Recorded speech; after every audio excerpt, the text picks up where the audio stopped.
좋아요 여러분, 저는 해리스 술탄입니다. 저를 오래 지켜봐 오신 분들은 아시겠지만 제 낙관적인 면은 결코 사라지지 않았습니다. 저는 항상 이렇게 말해왔습니다. 제 머릿속으로는 인류가 만들어낸 가장 위대한 문명이 그냥 무너지고 사라질 거라는 걸 도저히 받아들일 수 없습니다. 그건 전혀 말이 안 됩니다. 어떻게 세계를 정복할 수 있었을까요? 단순한 무력만이 아니라 기술과 과학, 교육, 그리고 위대한 사회와 정부를 세움으로써 말입니다. 모든 것이죠. 서구 문명은 지구상의 다른 모든 문명을 정정당당하게 모든 분야에서, 정말 모든 분야에서 이겼습니다.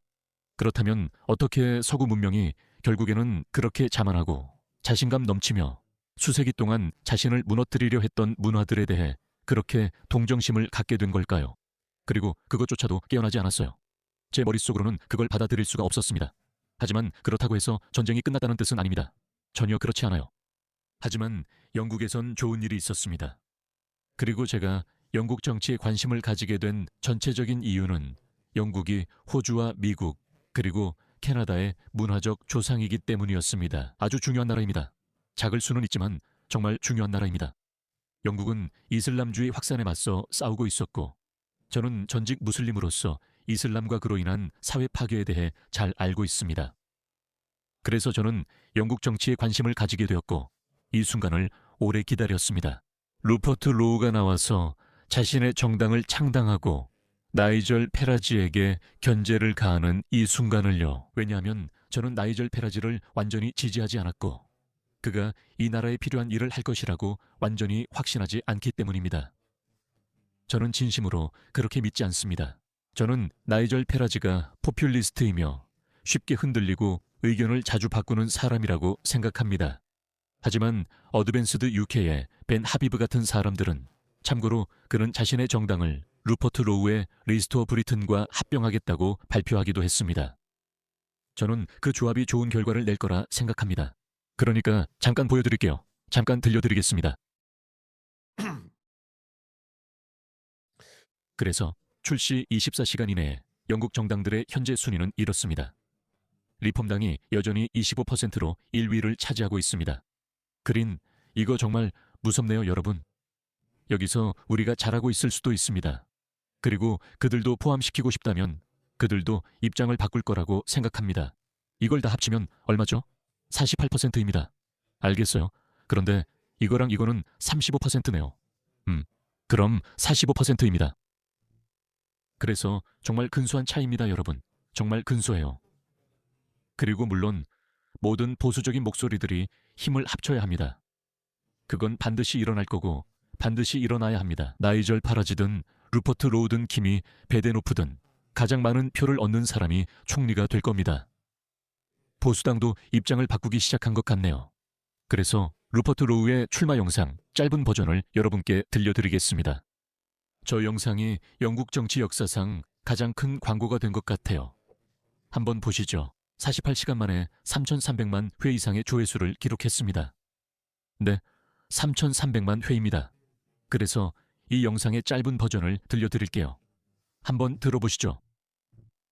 이 정당은 이제 단 한 가지 이유로 존재합니다. 영국을 회복시키고 영국 남성과 여성들이 가족을 키우기에 더 좋고 더 안전하며 더 번영하는 곳으로 만들기 위해서입니다. 어렵고 고통스러울 수도 있지만 분명히 가능하다고 제가 장담합니다. 저는 그것을 믿습니다. 이 여정에 저와 함께 하시고 우리 당의 일원이 되어주시길 바랍니다. 이 나라는 우리 모두의 나라입니다. 이제 함께 행동하는 것이 우리의 공동 책임입니다. 우리는 영국을 회복시킬 것입니다. 감사합니다. 여러분, 우리는 영국을 회복시켜야 합니다. 아무것도 사과할 필요 없어요. 오늘날 매우 중요한 나라입니다. 마이클 루비에르와 제이디 벤스의 연설을 받길 바랍니다. 저도 그 연설에 대해 반응할 수도 있겠네요. 정말 놀라운 연설이었습니다. 그게 바로 제 심정이에요. 우리 모든 서방 국가들에게 이것은 우리가 직면한 문명적 위협입니다.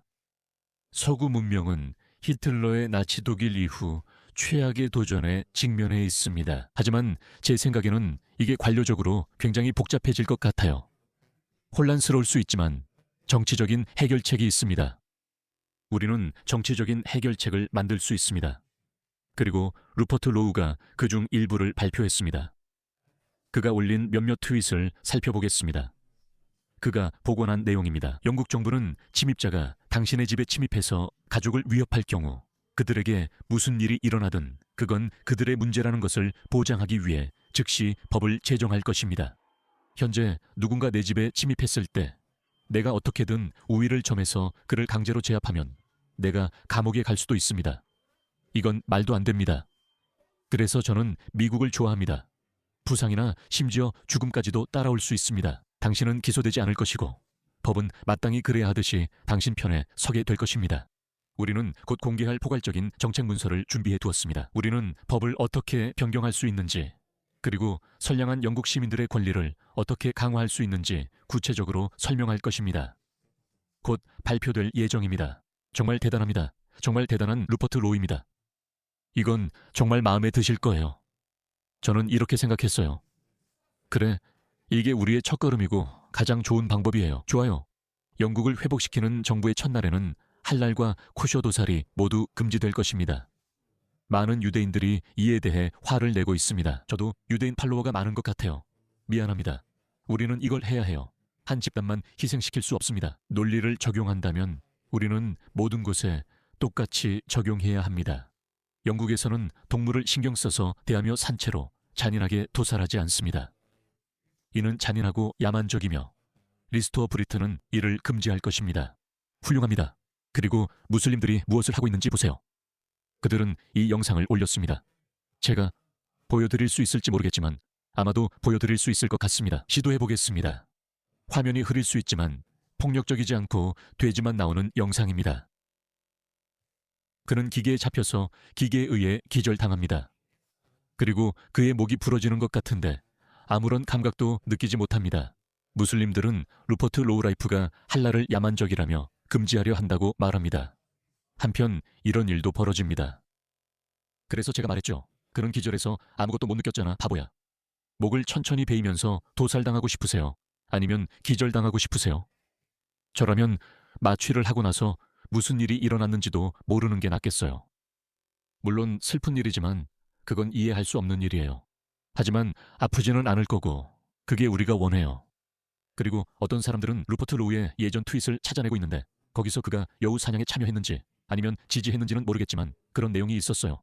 여우는 해로운 동물로 알고 있고 사냥은 잔인함이 아니라 생존이에요. 동물을 농장에서 키워서 평생 스트레스를 주는 것보다 직접 사냥하는 게 더 낫다고 생각해요. 직접 사냥하는 게 더 나아요.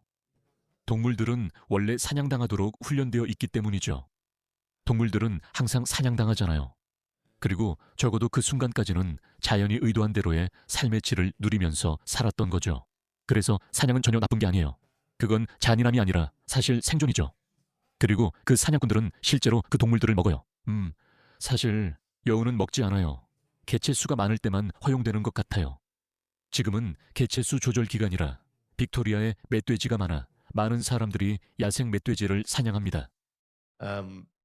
왜냐하면 멧돼지들이 농작물을 망치기 때문이에요. 그래서 그건 잔인한 일이 아니에요. 적어도 그 시점까지는 멧돼지들이 자연이 의도한 대로 자기 삶을 살았던 거죠. 그들은 말도 안 되는 주장을 하고 있어요. 이 순간이 우리 역사에서 매우 중요한 시기라고 생각합니다. 참고로 호주에서 좋은 소식이 있습니다. 아시나요? 그래서 우리나라의 두 번째 주류 정당이 이제는 더 이상 두 번째로 큰 정당이 아니에요. 왜냐하면 폴린 헨슨의 원네이션이 갑자기 어디선가 나타나서 두 번째로 큰 정당이 되었거든요. 하지만 저는 그럴 줄 알았어요. 왜냐하면 우리가 리폼당이 성장하는 걸 봤고 마리 르펜의 정당이 성장하는 걸 봤고 AFD가 성장하는 것도 봤기 때문에 그런 일이 일어날 거라는 걸 알고 있었어요. 그래서 그 일로 인해 호주 자유당이 뿌리부터 흔들렸고 호주 자유당 내에서 지도부 쿠데타가 일어났어요. 그리고 그 다음에 무슨 일이 있었는지 아세요? 새로 들어온 지도자는 테러리스트가 통제하는 지역이 있는 13개국 출신 이민자들을 금지할 계획이에요. 왜 이런 일이 일어나는 거죠? 자유당답지 않지 않나요? 그래서 이 나라들이 금지될 예정입니다. 필리핀 일부 지역, 아프가니스탄, 소말리아, 예멘, 이집트, 리비아, 알제리, 말리, 나이지리아, 그리고 카메룬이 포함되어 있습니다. 아마 누군가가 유럽에서 이주민들이 나쁘게 행동하는 영상을 보고 있었나 봅니다. 누군가는 신경을 쓰고 있네요. 하지만 제안된 정책은 15개에 지정된 테러 조직, 이 통제하는 최대 37개 지역이 지정될 수 있다는 결과를 초래할 수 있습니다. 그리고 가자 지구는 더 이상 자유당 정부에서는 가자 지구 이주민이 들어오지 않을 거라는 거죠. 어차피 그런 일은 없을 거예요. 우리는 2027년까지 총선을 실시하지 않습니다. 그래서 분위기가 바뀌고 있습니다. 여러분, 우파 목소리가 변화를 일으키고 있고 우리가 양당 체제를 흔들고 있습니다. 이런 일은 반드시 일어났어야 했죠. 그래서 제가 말씀드리는 겁니다. 여러분, 각자 비록 2차적, 3차적 이슈들이 폴린 헨슨의 원네이션 당과 완전히 일치하지 않더라도 우리 모두는 극우 정당에 투표해야 합니다. 아니, 사실 극우라고 할 수도 없죠. 현재 호주에는 극우 정당이 없습니다. 자유당이 원래 호주의 보수적인 목소리를 대변해야 했지만 그들도 좌파로 기울었기 때문에 다시 돌아와야 했습니다. 오직 원네이션만이 그렇게 만들 수 있었습니다. 그래서 원네이션이 주택 위기 등 여러 문제에 가장 강력한 정책을 가진 것은 아닐 수 있습니다. 하지만 다른 문화, 외국 문화에서 온 이민자들의 범람이라는 이 위협은 존재 자체를 위협하는 위협입니다. 호주가 호주로 남아있을 때만 번영할 수 있습니다. 그 일부가 중동이나 레바논, 인도 또는 다른 어떤 나라가 된다면 그렇지 않습니다. 그건 더 이상 호주가 아니라 다른 것이 됩니다. 제 생각엔 그건 제3세계처럼 엉망이 되겠지만 더 이상 호주는 아닐 거예요. 봐요. 제3세계 문화에서 온 사람들을 대량으로 받아들이면 무슨 일이 일어날까요? 그곳에서 이미 일어났던 일이 여기서도 일어나게 될 겁니다. 그래서 우리는 강력한 리더십이 필요하고 이런 리더십은 저절로 생기지 않습니다. 이게 바로 민주주의 사회에 사는 아름다움이죠. 우리가 이런 정치인들을 등장시킬 수 있습니다. 루퍼트 로우처럼 말이죠. 그가 항상 있었던 건 알지만 지금 매우 인기 있습니다. 48시간 만에 그는 10%포인트에 도달했고 원네이션은 처음으로 23%포인트를 기록했습니다. 모든 것이 앞으로도 계속 성장할 것입니다. 우리가 우리나라들을 미래로 이끌 방법에 대해 분명한 입장을 가질 때만 그런 일이 일어납니다.